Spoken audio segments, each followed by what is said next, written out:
I'm going to start off with asking you. You're a good dad, a great dad. You're not getting it. Am I not getting it? Spoiler warning.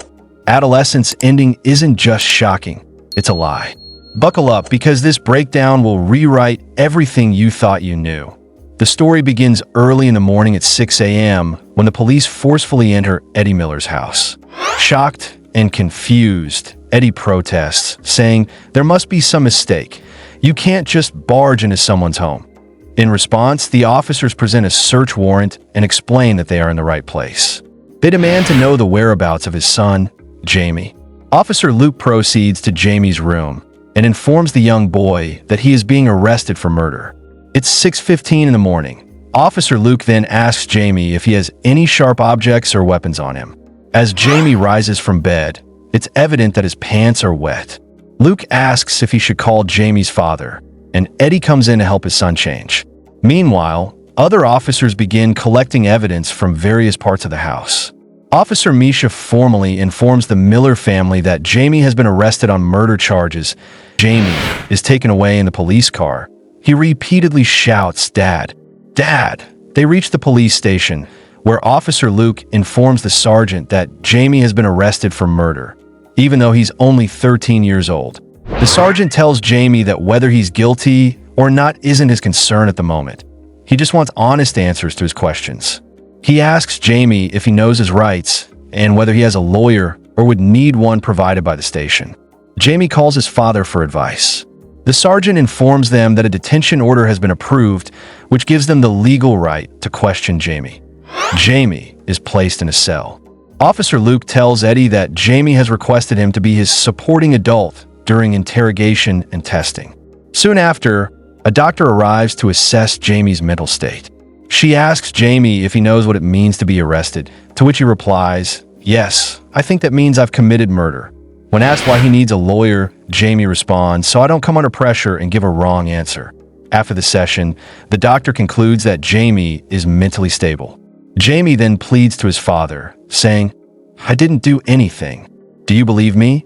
Eddie, emotional, assures his son, "Jamie, I trust you more than I trust myself."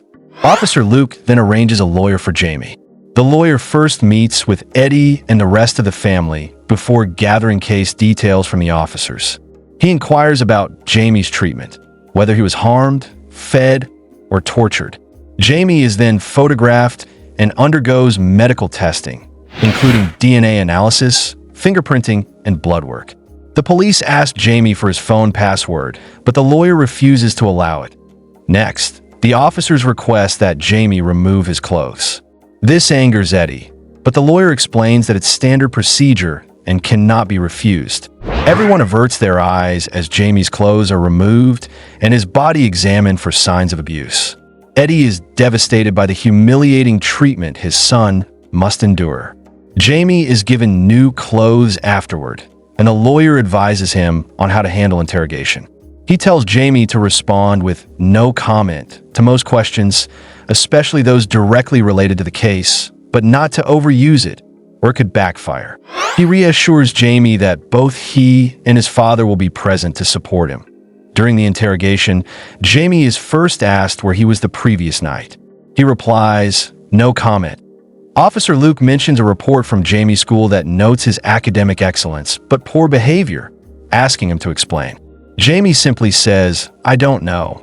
When asked to name his friends, Jamie again says, "No comment."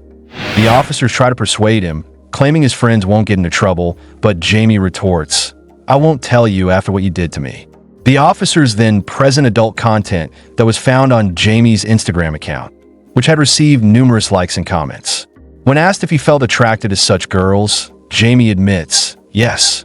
However, when asked if he wanted a friend like that, he replies, "No, they are much older than me." The officers show him photos of his friends, prompting Jamie to reveal their names. Asked what he does for fun, Jamie says he goes out for drinks and plays games. When asked if he was with his friends last night, he says, "No comment." The officers then explain why Jamie is a suspect. Although his clothes weren't found at the crime scene, his expensive shoes were, and they had bloodstains. He had burned his clothes, but couldn't bring himself to destroy his prized shoes, which ultimately implicated him. Officer Misha asks if he knows a girl named Katie. Jamie says yes, then asks, was it a murder? Officer Luke immediately seizes on this slip. Jamie seems to know too much. Eddie is questioned about his whereabouts and says he was on duty all night and returned only that morning. Jamie is then directly asked, did you kill Katie? He denies it, insisting they're mistaken. The officers tell him that Katie was stabbed 7 times. They show him CCTV footage capturing Jamie following Katie, being pushed by her, and then stabbing her in anger. Seeing this evidence, Jamie breaks down in tears, and Eddie is shocked that his son could do something so horrific. Officer Luke tells Jamie, we have clear evidence. Would you like to apologize to her mother? Jamie remains silent. Left alone in the room, Jamie tells his father he didn't do it. Eddie, overwhelmed, still hugs him and asks, did you do all this? Meanwhile, Officer Luke visits Jamie's school for further investigation. Before entering, he texts his son, Adam, who also studies there. At the school, Luke tries questioning Katie's friend, who responds rudely and gives no useful information. During assembly, Katie's friend attacks Jamie's friend, blaming him for Katie's death. Teachers intervene, and another student bullies Jamie's friend, mocking him for being beaten by a girl. Disturbed by the toxic environment, Officer Luke begins questioning a boy named Ryan. He asks about Jamie's mood the previous day, and Ryan says it was normal. But when asked about the murder weapon, Ryan becomes nervous and tries to walk away. This raises suspicion. Later, Officer Luke's son Adam meets him privately and offers to help. He shows Luke Jamie's Instagram account, revealing how Katie bullied Jamie online, mocking him and saying no one would ever love or marry him. Her friends joined in, reinforcing the cyberbullying. Adam assures his father that Jamie was the target, not the aggressor. Officer Luke informs Misha that their assumptions were wrong. Katie and her friends were the ones tormenting Jamie. The school principal overhears and expresses regret for not noticing the situation earlier. Still, they don't know where Jamie got the weapon or why he finally snapped. Luke suspects Ryan knows more and confront him again. Ryan tries to escape through the back door, but is caught. When pressed, Ryan admits that the weapon was his. Luke arrests him for further questioning, suspecting he may be connected to the crime. Elsewhere, Eddie, overwhelmed with guilt, visits the site of Katie's murder. He leaves a bouquet and prays for her. In the next scene, a psychiatrist visits Jamie to assess his mental health. She offers him a sandwich and engages in casual conversation. Eventually, Jamie grows impatient and demands to see her notes. She refuses, explaining that they are for the judge. Jamie gets angry and accuses her of torturing him with constant questions. When she tries to calm him down, he insists the facility is a torture center, claiming he constantly hears people screaming. As Jamie becomes more agitated, a guard enters to check on them. The psychiatrist lies and says everything is fine. Later, she reviews CCTV footage of Jamie's outburst to analyze his behavior. Returning to the session, she clarifies her role. She doesn't want a confession, just understanding. She asks about his parents' relationship, to which Jamie says his dad doesn't involve himself. When asked if he likes any girls, Jamie angrily replies that girls avoid him because he's ugly.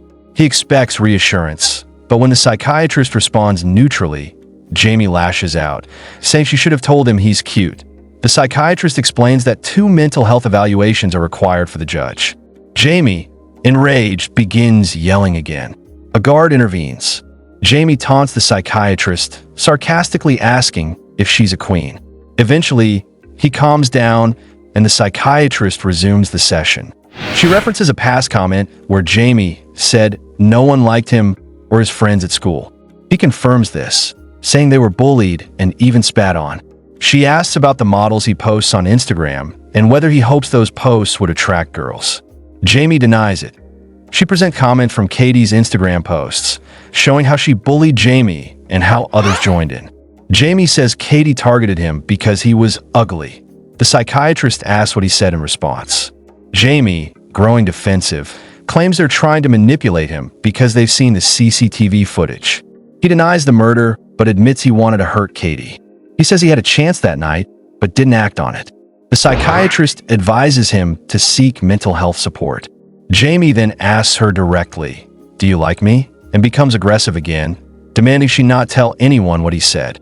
A guard drags him away as Jamie yells, "Tell my dad I'm fine." The psychiatrist reflects on how strange and unremorseful Jamie is. The story fast forwards 13 months. Jamie's family is still grieving.